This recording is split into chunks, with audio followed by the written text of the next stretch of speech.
Hallo, liebe Zuschauer und Blender-Fans. Hier ist jetzt auch noch nicht eines der angekündigten Videos, die sich eigentlich zum Thema dieser Playlist mit Vorarbeiten für eine gelungene Animation beschäftigen sollten. Ich bitte an dieser Stelle dafür um Verzeihung, aber es hat gute Gründe, die hier im Ergebnis sichtbar werden. Ich arbeite natürlich fortwährend weiter an diesem Projekt. Und sehr vieles von dem, was ich erläutern wollte, musste ich seit den Ankündigungen mehrmals überdenken, überarbeiten, teilweise völlig über den Haufen schmeißen, weil ich durch die Praxis immer wieder neue Erkenntnisse sammeln konnte und musste.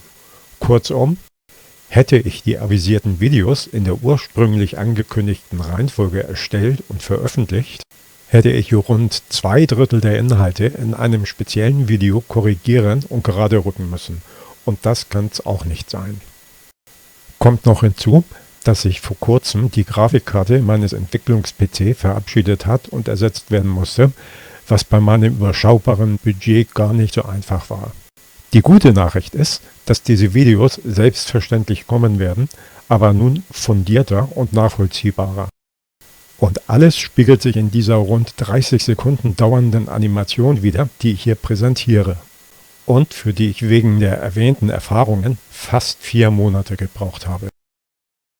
Genug der Vorrede.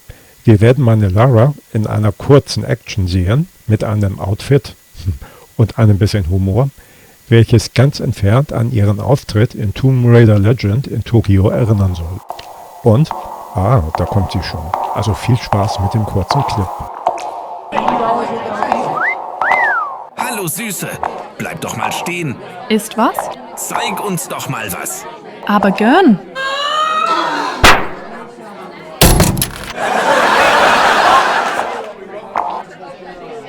Schlaf gut.